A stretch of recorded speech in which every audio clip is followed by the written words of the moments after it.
Assalamualaikum warahmatullahi wabarakatuh.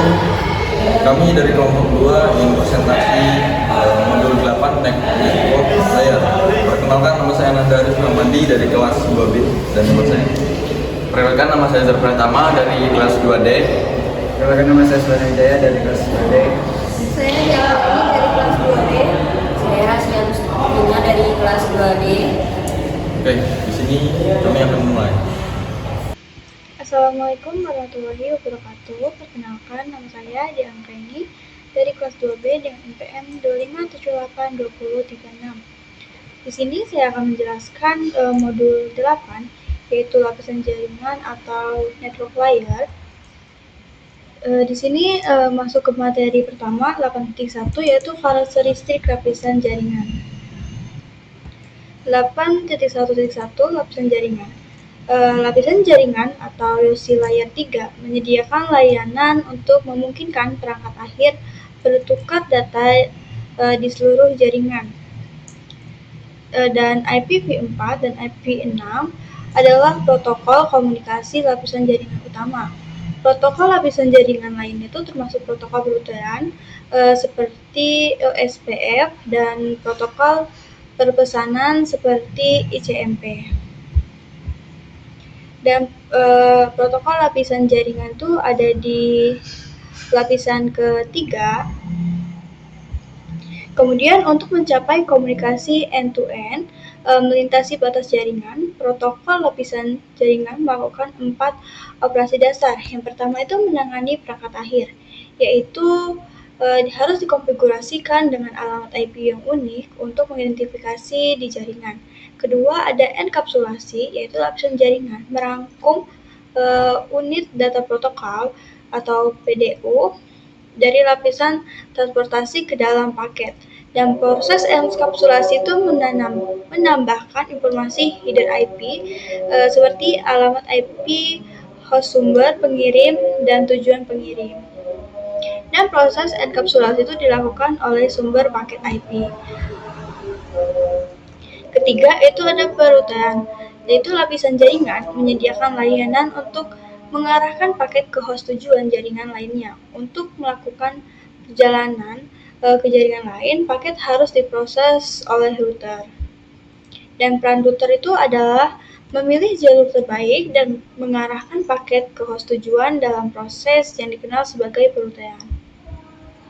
Yang terakhir ada deenkapsulasi, yaitu ketika paket tiba di lapisan jaringan host tujuan, host memeriksa header IP paket. Dan jika alamat IP tujuan dalam header itu cocok dengan alamat IP sendiri, header IP akan menghapus dari paket. Setelah paket dienkapsulasi oleh lapisan jaringan PDU layer 4, yang dihasilkan diteruskan ke layanan sesuai dengan lapisan transportasinya. Kemudian 8.1.2 enkapsulasi IP, yaitu IP itu merangkum segmen lapisan transportasi lapisan tepat di atas lapisan jaringan atau data lain dengan menambahkan header IP. Header IP digunakan untuk mengirimkan paket ke host tujuan. Dan di sini ada contoh gambar bagaimana PDU lapisan transportasi dienkapsulasi oleh PDU lapisan jaringan membuat paket IP.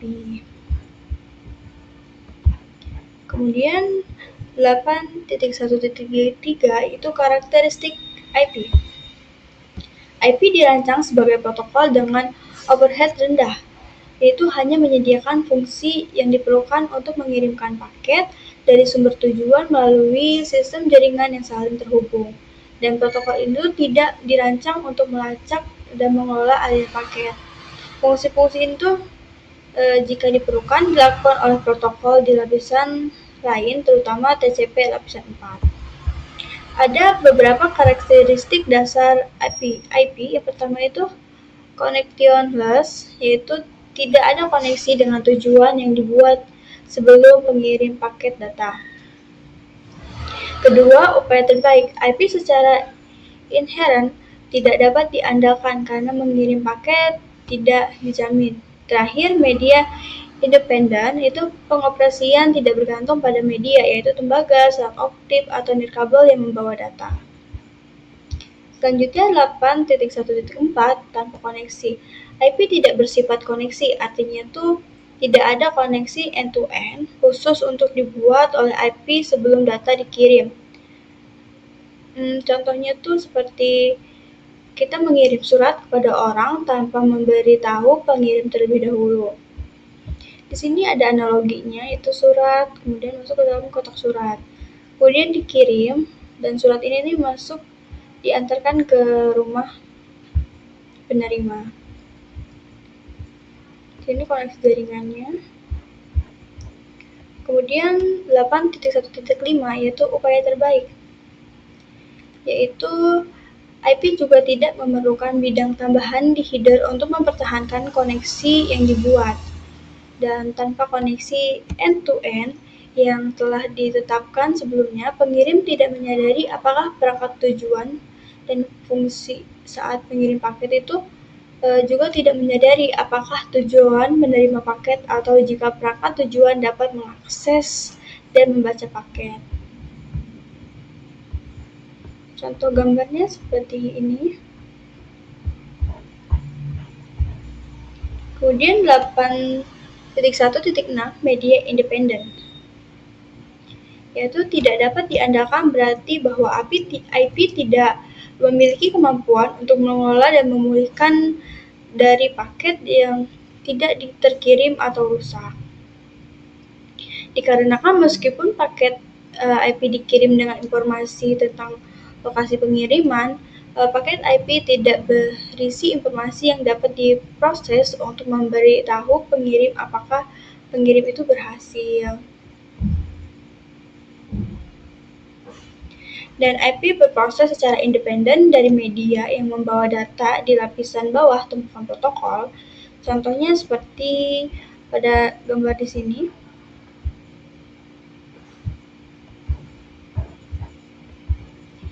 Dan lapisan tautan data ILC itu bertanggung jawab untuk mengambil paket IP dan mempersiapkan untuk transmisi melalui media komunikasi. Dan namun ada satu karakteristik utama media yang dipertimbangkan oleh lapisan jaringan, yaitu ukuran maksimum PDO yang dapat diangkut oleh setiap media, dan karakteristik ini tuh disebut sebagai unit transmisi maksimum atau MTO. Bagian dari komunikasi kontrol antara lapisan tautan data dan lapisan jaringan adalah penetapan ukuran maksimum untuk paketnya.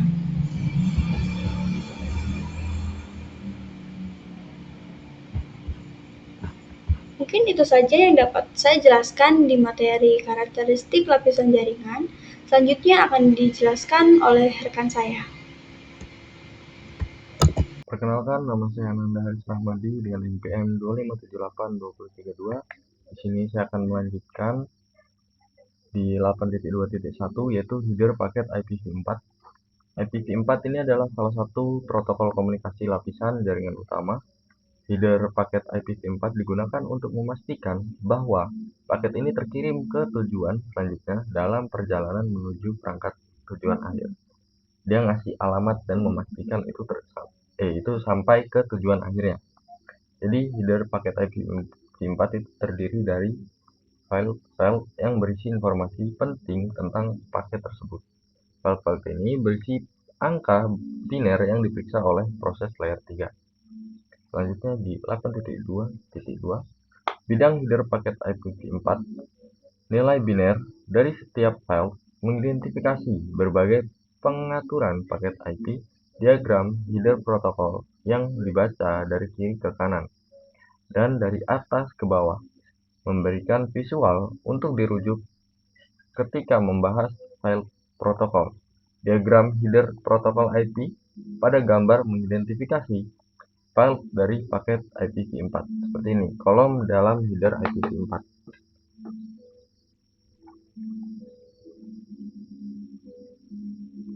Nah, di sini ada versi. Versi ini berisi nilai biner 4 bit yang diisi ke 0100 yang mengidentifikasi ini sebagai IPv4-nya. seperti ini teman-teman. Lalu ada DS ya. DS ini yaitu sebelum disebut di tipe layanan TOS, bidang DS adalah bidang 8 bit yang digunakan untuk menentukan prioritas setiap paket. Lalu ada time to live atau TTL. TTL ini berisi biner 8 bit yang digunakan untuk membatasi masa hidup sebuah paket. Perangkat sumber paket IPv4 menetapkan nilai TTL awalnya. Nilai ini dikurangi 1 setiap kali paket diproses oleh router. Jika nilai TTL berkurang menjadi 0, router akan membuang paket tersebut dan mengirimkan pesan Internet Control Message Protocol atau ICMP time exceeded ke alamat IP sumbernya. Ketika router mengurangi TTL setiap paket, router juga harus menghitung ulang header checksumnya. Seperti itu. Dua protokol yang paling sering dirujuk adalah alamat IP sumber dan tujuannya. Jadi sumbernya itu dari siapa, tujuannya ke siapa. Jadi kolom-kolom yang ada di sini itu mengidentifikasi dari mana paket berasal dan kemana paket tersebut akan pergi. Biasanya alamat-alamat ini tidak berubah selama perjalanan dari sumber ke tujuan. Kalau berubah ya berarti salah alamat. Kalau di awal berubah juga nggak bisa seharusnya. Kolom internet header length atau IHL total length dan header checksum digunakan untuk mengidentifikasi dan memvalidasi paket tersebut, apakah paket tersebut benar ke alamat tujuannya. Lalu bidang lainnya digunakan untuk menyusun ulang paket yang terfragmentasi. Secara spesifikasi paket IPv4 menggunakan bidang identifikasi, bendera, dan offset fragment untuk melacak fragmen. Itu teman. Sekian, terima kasih. Assalamualaikum warahmatullahi wabarakatuh. Perkenalkan, nama saya Sulena Wijaya dengan NPM 25782113 dari TRI 2D. Jadi di sini saya akan menjelaskan tentang modul 8 network layer. Oke, di bagian network layer ini kita menjelaskan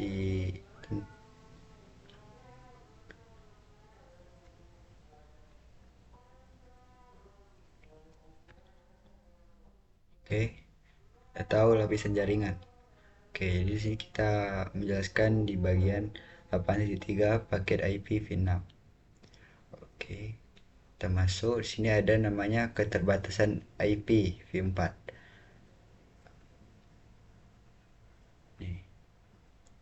IPv4 masih digunakan hingga saat ini. Topik ini membahas tentang IPv6 yang pada akhirnya akan menggantikan IPv4. Untuk lebih memahami mengapa perlu mengetahui protokol IPv6 dan baiknya mengetahui keterbatasan IPv4 dengan keunggulan IPv6. Sini ada penipisan alamat IPv4. IPv4 memiliki jumlah alamat publik unik yang terbatas, meskipun terdapat sekitar 4 miliar alamat IPv4. Meningkatnya sejumlah perangkat berkemampuan IP baru, koneksi yang selalu aktif, dan potensi pertumbuhan wilayah yang kurang berkembang telah meningkatkan kebutuhan akan lebih banyak alamat. Kurangnya konektivitas ujung ke ujung, Network Address Translation NAT adalah teknologi yang umum diterapkan dalam jaringan IPv4. NAT ini menyediakan cara bagi beberapa perangkat untuk berbagai satu alamat IPv4 publik, namun karena alamat IPv4 publik tersebut digunakan bersama, alamat IPv4 dan host jaringan internal menjadi tersembunyi. Hal ini dapat menjadi masalah bagi teknologi yang membutuhkan konektivitas ujung ke ujung. Terus meningkatnya kompleksitas jaringan. Meskipun NAT telah memperpanjang masa pakai IPv4, NAT awalnya hanya dimaksudkan sebagai mekanisme transisi ke IPv6. NAT dalam berbagai implementasinya menciptakan kompleksitas tambahan dalam jaringan. menimbulkan latensi dan mempersulit pembacaan masalah. Oke, sini ada gambaran umum IPv6. Pada awal 1990-an, Internet Engineering Task Force (IETF) mulai prihatin dengan masalah-masalah pada IPv4 dan mulai mencari penggantinya. Aktivitas ini mengarah pada pengembangan IP versi 6 IPv6. IPv6 mengatasi keterbatasan IPv4 dan merupakan peningkatan yang signifikan dengan fitur-fitur yang lebih sesuai dengan kebutuhan jaringan saat ini dan di masa mendatang. Peningkatan yang diberikan oleh IPv6 meliputi hal-hal berikut. Ada ruang alamat yang lebih luas. Alamat IPv6 didasarkan pada pengalamatan hierarkis 128 bit, berbeda dengan IPv4 yang menggunakan 32 bit. Penanganan paket yang lebih baik. Header IPv6 telah disederhanakan dengan lebih sedikit kolom, menghilangkan kebutuhan akan NAT dengan banyaknya alamat IPv4 public NAT antara alamat IPv4 privat dan alamat IPv4 public. Tidak perlu. Hal ini menghindari beberapa masalah yang disebabkan oleh NAT yang dialami oleh aplikasi yang membutuhkan konektivitas ujung ke ujung. Ruang alamat IPv4 32 bit menyediakan sekitar 4.294.967.296 alamat unit. Ruang alamat IPv4 menyediakan 3.284.266.920.938.637.437.768.211.456 atau 3/undulation alamat. Ini kira-kira setara dengan setiap butir pasir di bumi. Gambar tersebut memberikan visualisasi untuk membandingkan ruang alamat IPv4 dan IPv6. Perbandingan. Di sini ada kolom perbandingan alamat IPv4 dan IPv6. Ada nomor nama 1.000, 1 juta, miliar, triliun, kuadriliun, kuantitium, triliun, sektiliun, septiliun, oktiliun, noninium, desiliun, undulation. Selanjutnya ada notasi ilmiah. Ada 10 angka 3, 6, 9, 12, 15, 18, 21, 24, 27, 30, 33, 36. Ini ada jumlah nolnya. Ada 1.000, 1 juta, ini 1 miliar, 1 triliun. Terus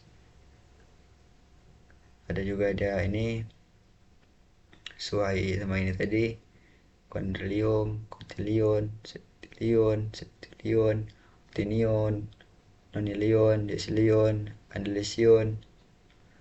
Ini yang tertinggi. Oke, ini terdapat 4 miliar alamat IPv4 yang berwarna oranye. Terus yang berwarna coklat ini, yang warna ini coklat. Terus yang warna hijau ini terdapat 340 undulation alamat IPv6 nih. Oke, kita lanjut. Sini ada namanya kolom header paket IPv4 dalam header paket IPv6. Salah satu peningkatan desain utama IPv6 dibandingkan IPv4 adalah penyederhanaan header IPv6. Sebagai contoh, header IPv4 terdiri dari header dengan panjang variabel 20 oktet hingga 60 bits jika bidang opsi digunakan, dan 12 bidang header dasar, tidak termasuk bidang opsi dan bidang padding. Untuk IPv6, beberapa kolom tetap sama, beberapa kolom mengalami perubahan nama dan posisi, dan berbagai IPv4 tidak lagi diperlukan seperti yang ditunjukkan pada gambar. Oke, di sini bit 1, bit 2, bit 3, bit 4, 20 bit. Nah, sini nih. Ada dia versi, hukum humaniter internasional, jenis layanan, panjang total, identifikasi, bendera, official fragment, waktu untuk hidup, protokol, checksum, header, alamat sumber, alamat tujuan, opsi lapisan. Sini ada yang berwarna ini. Umumnya ada nama kolom dipertahankan dan IPv6 ke IPv4 ke IPv6. Terus yang berwarna hijau ini nama dan posisi diubah di IPv6 nih. Jenis layanan, panjang total, protokol, waktu untuk hidup.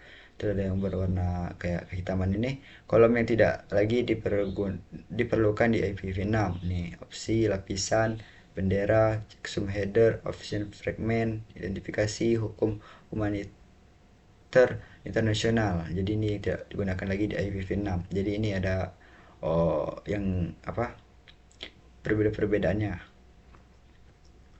Oke, sebaliknya header IPv6 yang disederhanakan seperti yang ditunjukkan pada gambar berikut. Terdiri dari header dengan panjang tetap 40 oktet sebagian besar karena panjang alamat IPv6 sumber dan tujuan. Header IPv6 yang disederhanakan memungkinkan pemrosesan header IPv6 yang lebih efisien. Header paket IPv6. Oke, di sini ada namanya. Di sini ada nama kolom dipertahankan dari IPv4 ke IPv6. Sini yang dipertahankan alamat IP tujuan, alamat IP sumber, sama versinya. Terus nama dan posisi diubah. Di IPv6 yang diubah itu ini kelas lalu lintas, panjang muatan, header berikutnya, batas lompatan. Terus ini juga yang berwarna biru ini kolom yang tidak lagi diperlukan di IPv6, cuman label alur, cuman itu doang. Oke, lanjut. Sini ada namanya header paket IPv6.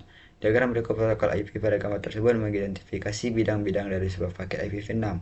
Kolom-kolom header paket IPv6. Oke, sini yang tadi yang sudah kita jelasin tadi, ada versi, kelas lalu lintas, label alur, panjang muatan, header berikutnya, batas lompatan, alamat IP sumber, sama IP tujuan. Oke, ini kolom-kolom header pada paket IP mencakup hal berikut. Pertama, versi. Bidang ini berisi nilai biner 4 bit yang diisi ke 0110 yang mengidentifikasi ini sebagai paket IP versi 6. Kelas lalu lintas bidang 8 bit ini setara dengan bidang layanan terdiferensiasi DS IPv4. Label aliran bidang 20 bit ini menunjukkan bahwa semua paket dengan label aliran yang sama menerima jenis penanganan yang sama oleh router.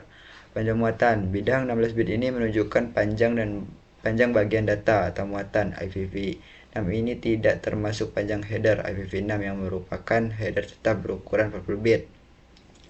Header berikutnya bidang 8 bit ini setara dengan bidang protokol IPv4. Ini menunjukkan jenis muatan data yang dibawa paket, memungkinkan lapisan jaringan untuk meneruskan data ke protokol lapisan atas yang sesuai. Batas lompatan hop limit bidang 8 bit menggantikan bidang TTL IPv4. Nilai dan ini dikurangi 1 oleh setiap router yang meneruskan paket ketika penghitungan mencapai 0. Paket dibuang dan pesan ICMP6 time exceeded diteruskan ke host pengirim. Ini menunjukkan bahwa paket tidak mencapai tujuannya karena batas lompatan terlampaui. Tidak seperti IPv4, IPv6 tidak menyertakan checksum header IPv6 karena fungsi ini dilakukan di lapisan bawah dan atas. Ini berarti checksum tidak perlu dihitung ulang oleh setiap router ketika mengurangi bidang batas lompatan yang juga meningkatkan kinerja jaringan. Alamat IPv6 sumber bidang 128 bit ini mengidentifikasi alamat IPv6 dari host pengirim. Alamat IPv6 tujuan bidang 128 bit ini mengidentifikasi alamat IPv6 dan host penerima. Paket IPv6 juga dapat berisi header ekstensi EH yang menyediakan informasi lapisan jaringan opsional. Header ekstensi bersifat opsional dan ditempatkan di antara header IPv6 dan muatan dari EH digunakan untuk fragmentasi, keamanan, dan mendukung mobilitas dan banyak lagi. Berbeda dengan IPv4, router tidak memecah paket IPv6 yang dirutekan. Di sini ada video contoh header IPv6 di WebHub. This screenshot shows a packet capture using Wireshark and the network layer information from an IPv6 conversation. Let's take a look at it. In this screenshot, we can see that the highlighted packet is packet number 46, and that the source address up here in the packet list window shows that it is a global unicast IPv6 address. You can see this starting with the 2001:6F8. The destination address is also a global unicast address 2001:6F8 900, and so on. And if we look over in the protocol field, we see that at the upper layers, this is a TCP packet, and that it's an attempt to establish an initial communication with an HTTP web server. If we look down in the network layer information area, you can see that the IPv6 information has been expanded. Let's take a look at some of the protocol field information for Internet Protocol version 6. First of all, you can see that the amount of information in the IPv6 header is much smaller than in the IPv4 header. Now, there are some interesting features. For one, you can see that the version field is the same. In this case, it says 6, identifying this packet as IPv6. We can also see the binary 6 here. The next field is the traffic class field. The traffic class field serves the same function as the differentiated services field in an IPv4 packet. It handles traffic prioritization, and congestion. The next section you can see is the flow label. The flow label field is a new field for the IPv6 protocol. Its purpose is to maintain the same packet flows through routers and switches so as to help real-time applications that need packets to arrive in the same order. You can see the next field is the payload length field. This is the same as the total length field in the IPv4 header. This field tells us the total size of the packet, in this case 40 bytes. The next header field serves the same purpose as the protocol field for IPv4. You can see that it's identifying that the upper layer data portion of this packet is a 6 or TCP. The hop limit serves the same function as the TTL field in an IPv4 packet. You can see that the hop limit currently is set to 64 hops. Once this decrements to 0, the packet will be dropped. Next, we have the source IPv6 address, the destination IPv6 address, and then at the upper layer, we can see that this is a TCP packet with TCP header information. Let's take a look at the next screenshot. In the next screenshot, you can see that we've now highlighted packet number 49, and now we have a connection with this web server. This packet is now a GET request to the web server. If we look down in the expanded Internet Protocol version 6 packet details window, we can see that the payload length is a lot larger. We can see below the IPv6 information, the TCP information, and that now there is HTTP protocol information as well within our GET request. This is our GET request to get a web page. If I go to the next screenshot, the last screenshot shows an ICMP version 6 neighbor solicitation message. If we look up in the window at the highlighted packet here in packet number 1, we'll see that the source address this time is not a global unicast IPv6 address, but a link local address. We can tell that from the FE80 here. We can also see that this link local address used EUI64 to resolve the interface identification portion of the address. We can tell that by the FFFE within the address. The destination address is an FF02 IPv6 address, indicating that this is a multicast packet. If we look over the protocol, we see that it's ICMP version 6, and then information about the packet tells us that this is a neighbor solicitation message for the same device that we were contacting in the earlier screenshots. The function of this packet, essentially, is similar to an ARP request in IPv4. We need to discover the link local address of this device, so we send out an ICMP version 6 neighbor solicitation message, multicasted, and we're hoping to get back a link local address from this neighbor. If we look down in the expanded details window, we can see the version is 6, traffic class flow label, payload length, which is the entire length of the packet, the next header field, which is like the protocol field in IPv4, indicating a 58 that this is an ICMP version 6 message in the data portion of the packet. The hop limit, 255 hops, this is similar to the TTL field, and then the source, link local address, and the destination multicast IPv6 address. At the bottom, below the IPv6 information, we can see that there's an expandable area specific to the Internet Control Message. E8295B5. Nih. Ada destination-nya, terus ada ini Internet Control Mesh Protocol V6. Oke. Ini ada penjelasannya lengkap. Oke, cukup sekian penjelasan dari saya. Lebih kurangnya mohon maaf. Saya akhiri. Wassalamualaikum warahmatullahi wabarakatuh. Assalamualaikum warahmatullahi wabarakatuh. Perkenalkan, saya Rasya Agustina dengan NPM 257820108. Di video kali ini saya akan menjelaskan tentang modul 8, yaitu lapisan jaringan. Ada 8.4, yaitu bagaimana host melakukan perutean. Nah, di sini 8.4.1 keputusan penerusan host. Di sini setiap paket data selalu dibuat di perangkat host sumber, misalnya PC, laptop, atau server. Host sumber harus tahu kemana harus mengarahkan paket tersebut dengan memeriksa alamat IP tujuannya. Secara umum, host dapat mengirimkan paket ke 3 jenis tujuan, yaitu dirinya sendiri atau loopback. Host mengirim paket ke alamat khusus untuk menguji tumpukan protokol TCP atau IP internal perangkat. Lalu IPv4 127.0.0.1, IPv6 IPv6.1. Lalu host lokal, perangkat tujuan berada di dalam jaringan lokal yang sama. Host sumber dan tujuan memiliki alamat jaringan atau network address yang sama. Paket dikirim langsung melalui perangkat perantara seperti switch atau wireless access point, web tanpa membutuhkan router, host jarak jauh atau remote host. Perangkat tujuan berada di jaringan yang berbeda. Host sumber dan tujuan tidak berbagi alamat jaringan yang sama, sehingga memerlukan bantuan router untuk menemukan jalur terbaik menuju ke sana.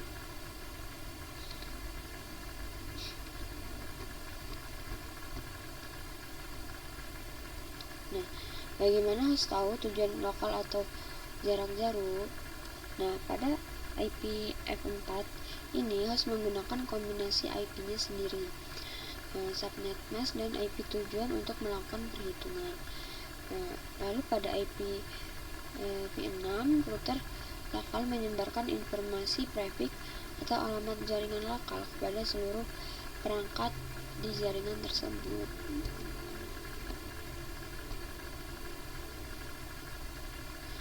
Router adalah proses mengidentifikasi jalur terbaik ke tujuan. Router yang terhubung ke segmen jaringan lokal disebut sebagai gateway default. Lalu 8.4.2 gerbang default. Default gateway adalah perangkat jaringan atau bisa berupa router atau layer 3 switch yang bertugas merutekan lalu lintas data keluar dari jaringan lokal menuju ke jaringan lain atau internet. Karakteristik utama dari sebuah default gateway memiliki alamat IP lokal yang satu segmen atau satu jajaran dengan host lain di jaringan lokal tersebut. Bisa menerima data dari jaringan lokal dan meneruskannya ke luar jaringan lokal. Penting, jika perangkat tidak dikonfigurasi dengan alamat default gateway yang benar atau jika gateway tersebut mati, maka host tidak akan bisa mengirimkan data keluar jaringan lokal atau ke internet atau ke jaringan jarak jauh. Lalu pada 8.4.3 host meroute ke gateway default. Nah, ketika Anda mengkonfigurasi alamat default gateway pada komputer, baik secara manual maupun otomatis lewat DHCP, komputer Anda otomatis akan membuat sebuah root default root di dalam tabel peruteannya. Root default ini berfungsi sebagai jalur pintu keluar utama yang akan diambil komputer setiap kali ia mencoba menghubungi jaringan luar atau jarak jauh. Lalu 8.4.4 tabel perutean host. Pada komputer bersistem operasi Windows, kita bisa melihat isi tabel perutean internal perangkat dengan mengetikkan perintah berikut di command prompt cmd. Nah, seperti ini. Root print atau net start min r. Nah, perintah itu tuh akan menampilkan 3 bagian informasi utama, yaitu yang pertama daftar antarmuka atau interface, menampilkan semua MAC address dan nomor antarmuka jaringan yang aktif seperti Ethernet, Wi-Fi atau Bluetooth. Lalu tabel root IPv4 berisi semua root IPv4 yang diketahui komputer termasuk koneksi langsung atau on-link, jaringan lokal, dan root default lokal atau 0.0.0.0. Lalu tabel root IPv6 berisi daftar informasi perutean yang sama namun khusus untuk protokol IPv6. Nah, mungkin cukup sekian penjelasan dari saya. Kurang lebihnya saya mohon maaf. Saya akhiri. Wassalamualaikum warahmatullahi wabarakatuh.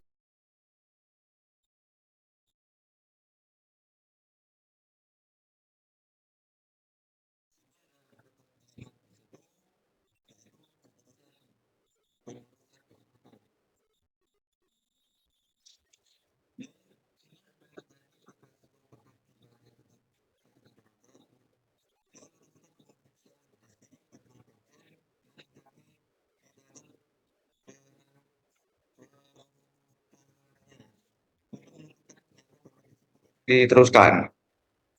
Tabel perutean berisi daftar semua alamat jaringan yang dikenal prefix dan kemana paket tersebut akan diteruskan. Lalu di sini ada 8.5.2 yaitu tabel perutean router IP. Dan di sini yang pertama ada jaringan yang terhubung langsung, yaitu entry rute jaringan ini adalah antarmuka router yang aktif. Router menambahkan rute yang terhubung langsung ketika sebuah antarmuka dikonfigurasi dengan alamat IP dan diaktifkan.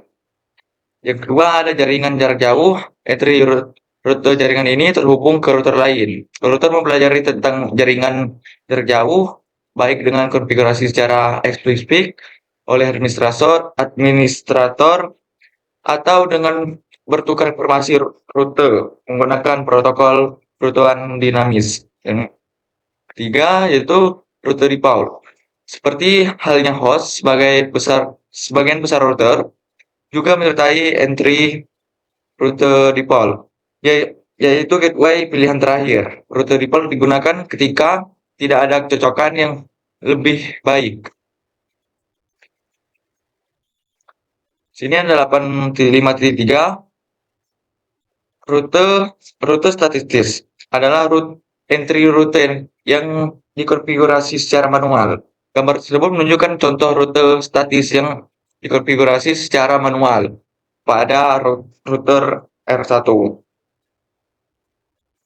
Jika terjadi perubahan topologi, jaringan rute statis tidak diperbarui secara otomatis dan harus dikonfigurasi ulang secara manual. Sini ada 8.5.4 yaitu perutuan dinamis. Jadi perutuan dinamis ini protokol routing dinamis memungkinkan router untuk secara otomatis mempelajari jaringan jarak jauh termasuk router default dan router lainnya. Router yang menggunakan protokol routing dinamis secara otomatis berbagi informasi routing dengan router lain dan mengkonfigurasi perubahan topologi tanpa melibatkan administrator jaringan. Jadi sini ada konfigurasi dasar, yaitu temukan jaringan jarak jauh, pastikan informasi rute selalu diperbarui, pilih jalur terbaik menuju jaringan tujuan, cobalah mencari jalur terbaik baru jika jalur saat ini sudah tidak tersedia. Di sini ada 8.5.5 yaitu tabel perutuan router IPv4. Berbeda dengan tabel router komputer host, jika kolom ini mengidentifikasi informasi yang terdapat dalam tabel routing router. Lalu di sini ada 8.5.6 pengantar tabel router IPv4. Perhatikan ini pada gambar ini terhubung R2 terhubung pada internet. Oleh karena itu administrator mengkonfigurasi R1 dengan rute statis default yang mengirim paket ke R2 ketika tidak ada entry spesifik dalam tabel routing yang cocok dengan alamat IP tujuan. Sini ada perintah show IP router privilege access, yaitu L alamat IP yang terbuka, C jaringan yang terhubung langsung, S rute statistik, O OSPF, D EIRP. Rute yang terhubung langsung secara otomatis dibuat ketika termuka router dikonfigurasi dengan informasi alamat IP dan diaktifkan. Mungkin itu saja yang bisa saya jelaskan. Sekian